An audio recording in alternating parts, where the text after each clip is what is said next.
Do you know what voice you're listening to? Do you even know you have more than one? I'm sure you do. I know you do.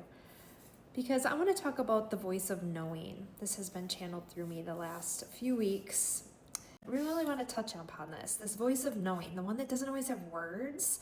A lot of times it's just a whisper, a feeling, a pull, a deep knowing that arrives before you can explain it. You might not have data to support it, and you might not truly, honestly, usually it's hard to even articulate it.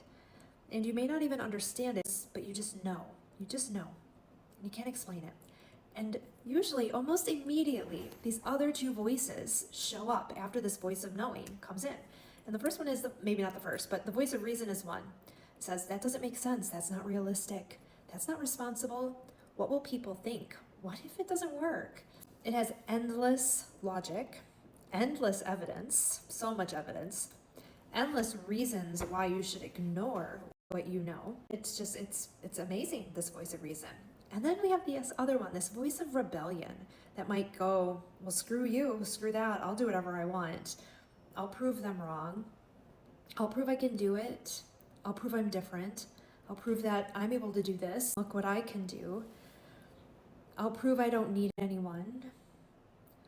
But here's what I've noticed. The voice of rebellion feels like freedom, but truly most of the time it's still a reaction, and it still needs something to push against. It still needs something to prove. It needs an audience. It needs validation, or sometimes vindication.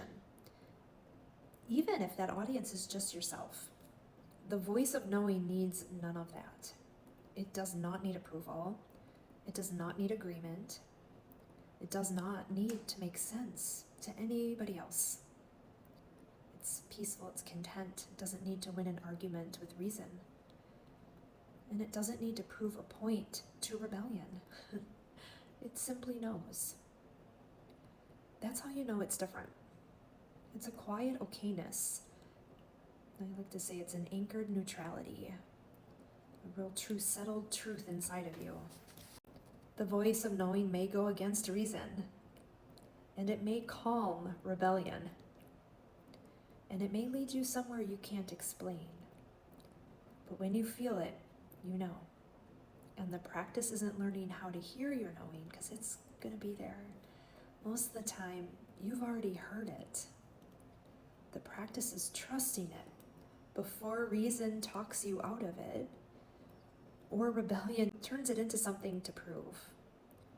Because life, love, truth, grace, abundance does not live in reason. And they don't live in rebellion.